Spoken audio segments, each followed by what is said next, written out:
ปีกปีกปีกตกคนหน้าแบบเดียวเลยเหรอ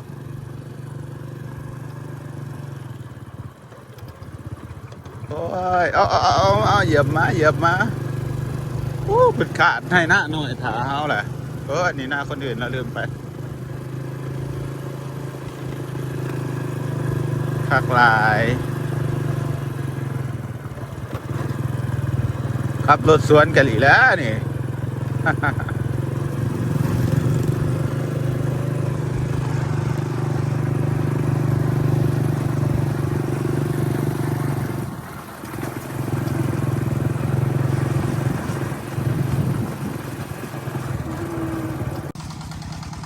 สบายดีหอบแรงพี่น้องลงดำหน้าต่อแล้วเนาะพากันลงสับเสาร์นี้จะได้จักให้ไว้แล้วนะจะได้ลายอยู่7-8ให้เพราะว่ามันจะให้ในหน่อยพี่น้องเลยหอบแรงก็เลยพากันลงได้ให้เติมไปเลยนั่น2-3ให้ขึ้นมาพักกินน้ำพี่น้องกับบ่าวอ่อนสบายดีพี่น้องคือได้เมื่อยอยู่ว่ามือนี่ ที่ว่าเมื่อยบ่าวอ่อยเป็นคนขาดคนไทยเลยพี่น้องก็เลยบ่ค่อยได้เห็นเพิ่นนั้นมาดำแต่ว่าโดนเถื่อเพิ่นมาดำเนาะมาไฟเนาะท่านขาดท่านเปล่าจิตมาดำก็แต่ละมือสไลด์กับยังเท่าไรเด้อหน้านี่ยังจะซ้ำนี่แต่ว่าเนาะที่เห็นนี่บ่เบิดแต่เนาะนี่จะซ้ำเห็นนี่นะพอดีเฮามาสับหน้าเพิ่นนี่ดีจังตะก้าแล้วก็ทาดำหน้าตรงปูนี่ไปทางป่าไปหน้าตรงคุณต้องทาฝนอย่างเดียวเนาะมือนึงประมาณมือนึงคันยังอีกทงนึงคือแบบว่าหน้าทงนั้นคันฝนมานะดำมือเดียวก็แล้วพี่น้องแต่ว่าปัญหาคือตอนนี้ฝนบ่มามันบ่อยู่น้ำดำเฉพาะคนในครอบครัวน่ะมือเครื่องคนร้ายเนี่ยนี่คือจะแบบยุ่มใส่บาทเดียวเนาะเราต้องมาจักให้อยู่หันให้ทงนะบ่ได้น้ำบ่เป็นแถวยาวเลยเป็นแถวลงไปไปขายที่แบบน่าจะนั่นมันบ่ค่อยอยู่น้ำเลยฝนตก3 มื้อ4 มื้อก็ยังบ่อยากอยู่เป็นหน้าโน่นเนาะเนี่ยหน้าโน่นนะค่อยครับพี่น้องเดี๋ยวเฮาสิพาไปเบิ่งเฮาดำได้จักให้มื้อนี้ม่วนเมื่อยอยู่หักแบบหมู่มันหลายเด้อมันแบบมันแบบมันเพิ่นไปเลยนะกระดำหน้าน่ะมันเพิ่นแม่ค่อยจะได้เขาก็ค่อยจะดำหักม่วนอยู่ที่เด้พี่น้องยังนี้เนาะ1ต้นนั้นก็แม่นเนาะเอาเจาะหน้าเขาบ่2ให้น้อยแล้วก็ได้เทิงบนขังรถไถ1 2ต้นนั้นก็แม่นแต่ว่าแม่นเบิดแต่ว่าที่มีขี้ไทยนี่แม่นหรือว่าหน้าเขา1 2 1 2 3 4 5 6 7เอา3 4 5 6 7เนาะ4 5 6 7ให้8ทั้งให้ขาด8ทั้งให้ขาดตอนแรกเฮาน่าจะแล้วตอนนี้4 โมงที่หาแล้วอยู่เพราะว่าคนมันหลายเพราะว่ามันให้มันหน่อยเนี่ยพี่น้องยุ่มใส่เดี๋ยวดำให้1นะประมาณคนละ2-3 หมัดเนาะก็แล้วคนละ2 หมัดก็แล้วเดี๋ยวสิพาไปเบิ่งพี่น้องหน้าเพิ่นเอามาดำอันซอยเพิ่นก็ได้ดำได้ร้ายอยู่เด้อพี่น้องได้ให้เติบอยู่มื้อหนึ่งก็ได้นี่แหละหน้าที่เรือจะซื้อประมาณนี้ที่มันยังเอากันนะจะดำแล้วอยู่เนาะมื้อนี้คันบ่แล้วกันนะจะยังประมาณให้1 2ให้แต่ว่าก็สิให้มันแล้วหั่นหลายคนมันก็อันนี้ซอยกันมันก็แป๊บเดียวก็แล้วเนาะลืมเอานะไปเอาหน่อยก่อนไปพี่น้องอันนี้ตอนเขาลงมาเหลือมดำให้แล้วเนาะให้ตอนนั้นลงมาได้4ให้1 2 3 4อันนี้ให้ที่หาตอนแรกน่ะจะได้เป็น7-8ให้พุทธิบอกคนขาดคนไทยกับ คักพี่น้องครอบครัวเพิ่นเวลาเพิ่นเห็นกล่องนี่สบายดีเพิ่นทักทายเนาะอันแต่ละคนนี่แบบว่าให้ความร่วมมือในการถ่ายคลิปเบิดทุกคนบ้านเพิ่นแล้วมาเยี่ยมมายามกันเลยยังอีกน้อยหนึงเนาะให้นี่ร่มอยู่นี่ให้นี่นะ หน้าเพิ่นเป็นหน้าดินทรายเด้อพี่น้องหน้าดินทรายผสมดินตมมันแบบว่าคันเฮามันขาดไว้โดนบ่ได้มันสิล่มมันสิแข็งขอไฟพี่น้อง มันสิแข็งเลยก็ปักเจ็บโปมือครับมันก็คือหน้าดินตมคือบ้านบ่อสุกนี่ฟ้าไปโดนแห้งล่มเนาะพี่น้องเดี๋ยวพามาดูผลงานเนาะหยุ่มใส่แป๊บเดียวเลยนี่แหละที่เขาดำอย่างนี้ก็สิประมาณนี้อันร่วมทั้งวงตัวบางเสานี่นะจะได้เป็นเสาให้กันดีกว่าหากมันเป็นให้หน่อยก็อยากนับเป็นให้เป็นไรสบายดีไทยสวรรณเขต ยังคือตกใจขนาดนั้นบ่แล้วก็จะสบายดีเนาะงานทำงานสบาย เดี๋ยวพี่น้องพากันหยุ่มใส่แต่ละคนหอบแรง มีเพิ่นละก้าว่าสิเอาให้แล้ว แม่นบ่เพิ่นบ่ได้เพิ่นบ่ให้เฮามื้อบ่ บ่ได้แล้วเจ้าบ้านไก่ แม่นบ่จำเป็นนะเนาะ กินอยู่นอนน้ำอยู่แล้วเจ้านะ จำเป็นนะเนาะ เขาบ่พาขึ้นก็ได้ สี่ห้าน้อยๆเอง1 2 3 4 5 หยุ่มใส่คนละ2มัดพี่น้องก็แล้วคือบุญบาทนี่เดี๋ยวมาเบิ่งเจ้าของหน้าเพิ่นก่อน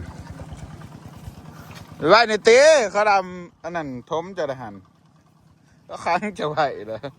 อันเจ้าของหน้าเพิ่นเด้อพี่น้อง สวัสดีโดยสวัสดีเจ้ายินดีต้อนรับ สู่สวรรค์เขตเมืองสองคอนเจ้าบ้านอีน้องบ้านนาหอยปังเมืองสองคอนแขวงสวรรค์เขตเจ้า อันนี้เจ้าของหน้าเอาเด้อพี่น้อง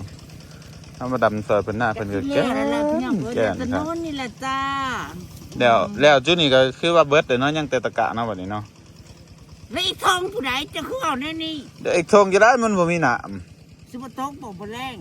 คันมันตกก็ได้อันนี้แล้วเนาะถ้ามันตกก็สิได้ดำคันบ่ตกก็ห้วยหลายมื้อหลายก็กลับปะจะได้เด้อก็สิว่าฝนตกสิอยู่ต่ออยู่คันฝนบ่ตกก็ใจท่าเว้ยเป็นทิศ2ทิศ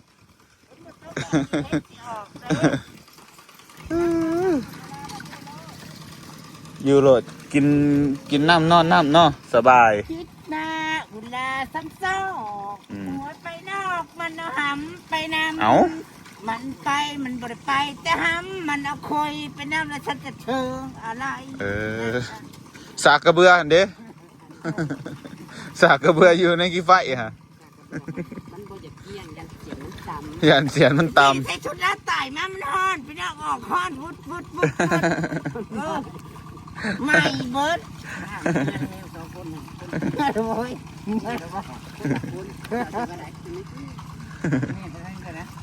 ำดำ จำจนเละเลยค่ะ บ่ดำหน้า ตั้ง นะ ใจนะเด้อจ้าให้กำลังใจกับไทยวันนอกนะเด้อจ้าจังเม่นก็ออกให้เฮ็ดนาจ้าจะขึ้นก็หาหลอกกินคู่บ่าวัดนั้นวัด พูนกินหอดคู่บา เพราะว่านอกเป็น ตาย คู่บากับโบเวตเนาะตายแล้ว เอาว่าบุญให้เพิ่นถ้าก็ได้บุญ แม่นบ่ เอา เจ้าคนฮู้ บ่บาปติเนาะ บ้านเจ้าบ่มีหยังคู่บ่าวบ่ มีอยู่70 ปีนุ่มๆเลยนุ่มๆแน่นๆเหนียว ถลายกีจะได้เป็นเศรษฐีนะคะ ต้ม3 มื้อเจ้า3น้ำก็บ่ยังบ่ได้บ่ นี่แหละพี่น้องเนาะพากันดำเอาดำพวกปักให้นี่แล้วยกไปให้นั่นใหญ่ให้ไปตลอด มาปีเดียวนี่แหละปีหน้าบ่มาดอกเจ้เอ้ยหน้าแก่นหลาย ก็มาดำให้มันลืมมือไว้ ปู่มือพ่ออยากว่าอันนี้เบิ่งติปู่หน้าเพิ่น ของหน้าเพิ่นเลย ลบเพียงหัวเข่าเนาะก็เนี่ยเพิ่นสิมาแต่ช่วงที่เพิ่นแชทมาเด้อเฮ้ยยังอยู่กลางทุ่งพุ่นเอามาลาก ดีแต่ขันคนมาตอนนั้นผู้ที่คนตาย ทางคุณให้แกน เออ ยังบ่ได้แกนเด้อ ดีแต่พี่น้องเข้ามาตอนมือหนึ่งสองมือเนาะ ตีมอง คิด ได้ ถูก เมื่อ อะ ฉันนี่ตีดำน้ำมา เจ้าของ เจ้าของหน้าเนาะเจ้า เจ้าให้เป็นจริง ดีแต่เจ๋ยหักม่วนเพิ่นผ้ากันดำร้ายคนมิตรหมู่อันนี้มิตรผ้ากันเบาหันเบานี่ก็ลืมเมื่อยไปพี่น้องผ้ากันเบา เนาะจะมือใครจะเอามาสอนเท่านี้เนาะ เออ สอนกุ้งไปก้อยเนาะ นี่สิมีอยู่บ่ นี่ กุ้งฮะบ้านเพิ่นหากินง่ายแล้วคอยหันอยากกินอันเอาหัวค่ะนะบ้านคอยมันบ่มีเดียวนี่ มาหาเมียทั้งที เอาเนี้ยอยู่นี่สิได้กินหัวกี่บ่แม่นได้กินอึ่งน้ำบ่จัก แต่ทีนี้จะห่วงลูกค้านะเฮ้ยคนเลวบ้านเจ้าคือบ่มีหัว จักมันนั่นหอยเสลีนมาเลยพวกบ่มี เอานั่นบ่ มันกินไข่กบไข่หยังหั่นน่ะหอย มันควงหอยน่ะ หอยบ่ได้ดีก็มีเนาะเนาะ เออ หอยดีก็มีได้หอย หอยยังหอยดี มีหอยควงนำหอยย่อแล้วมีหอยควงหอยเยอะหอยควงหอยจิ๋วโอย หอยกินหยังเกาะ หอยกินควายหอยพวกนี้มันจะกินแต่ขี้ควาย เออ ขี้ควายเป็นแท่งเหรอ แล้วมันก็ยังกินกระเดื่อนมันน่ะตัวนี้นอกเขาซุก นี่ พอห่างอ่ะ นะคือว่าบางเสาร์นี่สมพ่อแล้วจังสนะคอย ว่ากันต้องนำหน้าก็เลยบัดนี้พี่น้องเดี๋ยวตอนแรกฮะแซ่เบิ่งว่าฮะเสร็จแล้วอยู่วันนั้นนั่นจะแล้วอยู่จัดหนึ่งคนน่ะ2-3 หมัดเห็นไหมคนหลายกว่าหน้าเนาะคนต่างแน่คนอันเพื่อนเองแน่แล้วก็หมู่แน่มาซอยกันพี่น้องรวมกันน่ะมันหลายคัก ตำกันเด้อพี่น้องเด้อ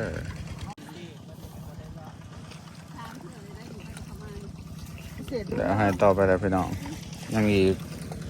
2-3ให้ยัง3ให้เนาะให้หน่อยบ่นับซะ3ให้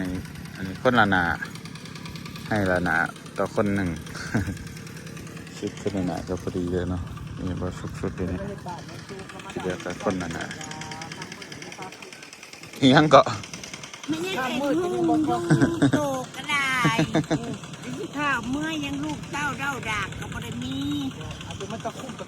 ป้าแม่ มือเดียวขุมเลยเนาะ สาดมีลูกมาพ่อมอยู่ สิเฮ็ดหยังสะอาด ยังพุ่มด่าดำน้าเนี่ยมันแรงดำให้ง่วนยังข้ามให้ง่วน ข่อยเมื่อยเด้อข่อย ข่อยเมื่อยป้าเอาคนหนาๆเฮาอีนีบ่อีนีแล้วนี่คนนั่งเบิ่งอีนีแล้วนี่ ใช่นี่แล้ว เอา เสียงเราเอานะ คือเสียงคือน้ำเสียงแนวนี้ เจ้าก็นั่งพ่อเราได้ก่อน เป็นหยังคือเบาเสียงดังเถอะสันเพราะว่านั่งก็ได้เขาจีดำซอยหันหน่อยบ่กล้านั่งแบบแนวนี้ ก็นั่งแล้วนะ บ่กล้าบ่ คิดว่ามูกับบ่เมื่อยนะแบบทุกจะนั่งรถ เขาบ่กล้านั่งแล้วพี่น้องเอ้ยข่อยต้องลำหน้าก่อนเลยเจ็ดสีแล้วเบาเสียง ก็มาซอยมุงคือกันนี่คอยก็บ่ได้พัก บ่ได้เมื่อยปานใดเด้อ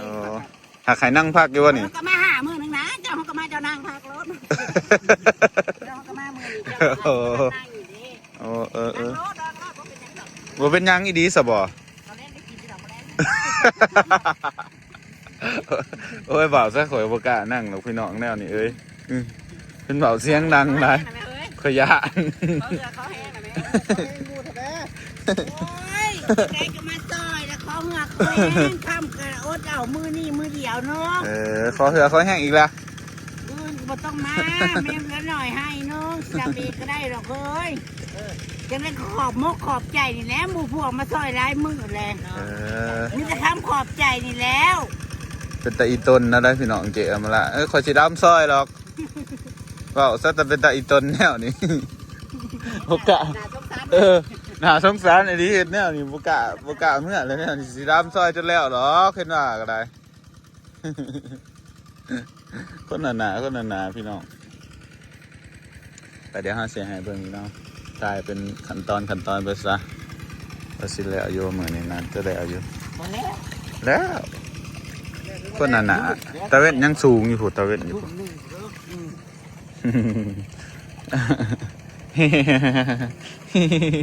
ทุ่มหนึ่งอีดีบ่เลยไปไหม เลยไปไหม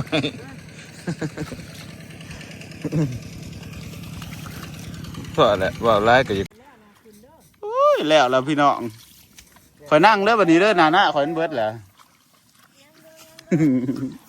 เห็นว่ามาซอยด้ามือนี่กะข้ามือกับบริภาขึ้น ว่าเอาไว้หัน ขอให้เจ้าของ ว่าให้เจ้าของบอกหรือว่าให้คนมาซอย แล้วเซยพี่น้องเรียก50เวลามันตัวนั้นแล้วเนาะ ทีมงาน เก่งเนาะแล้วมาขี้กันดีเว้ยโอ้จนแล้วคันบ่มีข่อยนี่บ่แล้วสำเร็จนี่นะ เป็นบ่อเจ้านะเขาเจ้าบ่มาซอยทุกคนทุกคนบ่แล้ว จะได้ขอบบกขอบใหญ่แล้วแถมมาซอยเนาะ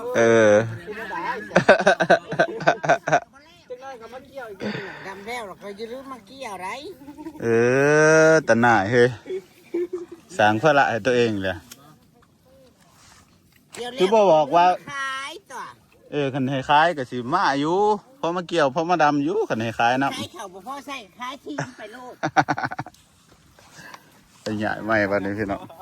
แล้วก็แล้วเซยเนาะตั้งแต่เฮาดำตั้งเวทนี่เฮานี่หน้าเพิ่นมีแต่ให้ตะปุตะปิน้อยๆมาหลอกตอกแตก เจสีเปิดขี่ก็บ่ได้ขี่ได้ต้นแล้ว ป้าตอนสิแล้วให้คักเนาะยุ่มเขากันเนาะบ่แม่นปวกกี่โพนความหลาย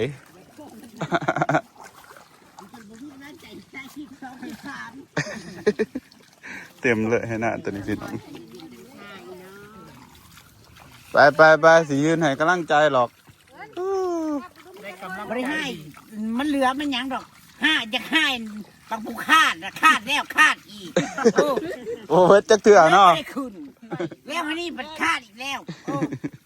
คาดมาเสร็จมันแล้ว แล้วจบเถื่อวันนี้ร่วมๆนะจะประมาณถึงบ่เศร้าให้เจมื้อนี้ฮอดบ่ฮอดติเนาะ10 ปลายเกือบเศร้าเนาะ กูได้หน่อยแต่กูลงมา กับบักหลายๆบัด ดูมาละลายให้เดียว ได้3ให้เกือบเศร้าให้เด้อพี่น้องมื้อนี้ ถ้าเรากันอิน3-4 มื้อกูนี่แค่นี้มองนี้ ดีบ่เพียงแล้วก็สิแล้วคนหนาๆเนาะ เล่น ใส่กันเห็ดเรียบร้อยโอ้คักมันในการย่ำแรงดีครับ จะให้ขอบใจขึ้นไปก็แม่มกแปลกถ่าอยู่ โอ้ยเมื่อยเด้อเอาฉันเบิดจังสันน้อยหนึ่งคิดว่าสิได้กินต้มเป็ดเนาะเพราะว่าโอ้หมกปลาแดกมีอันนั้นหัวหอมน้ำอยู่ตีหมกปลาแดกก็ได้ว่าจำปลาแดกซื่อ ต้มเป็ดที่ขันลูกคนป้ากับบุญแห่งเคยแต่ยังหากินเองจุ๊บ ๆอุ้ย แขกกินสแต็กแกจะหากินเองเลยเพิ่นว่าหน้ากูแล้วอะไรเพิ่นว่า ตอนนั้นดำหน้ามาท่านแรกนะเฮ้ยขึ้นไปนะจุ๊บแค่เพิ่นว่า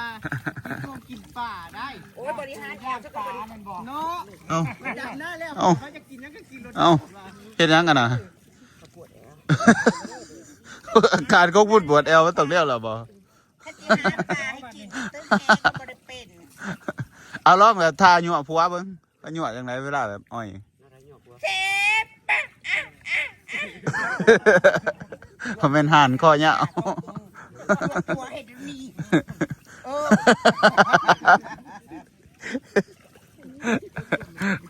เคยนะ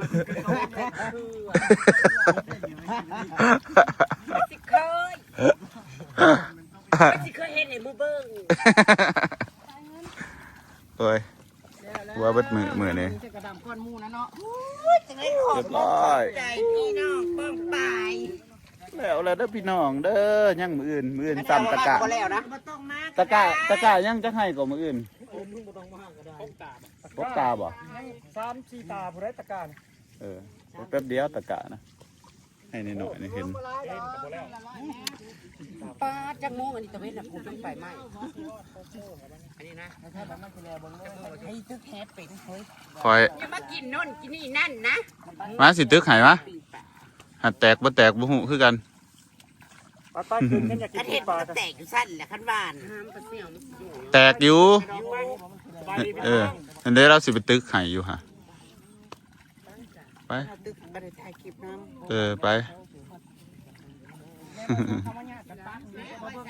ถ้าเฮ็ดยังยุ่งยิง ว่าข่อยเบื่ออะไรกับดำหน้าอันนี้อย่ากล้าออกจากการเป็นสาวหน้าเด้เด็กเกิดเป็นลูกคุณหนู พ่อแม่เพิ่งบ่ได้สิเปิดเผยว่าเป็นเศรษฐีมาก่อนนี่ดำหน้าจนเมื่อยจนมือดำหมดเลย เป็นกระเทียม บ่เปิดเผยจักเทื่อว่าเป็นเศรษฐี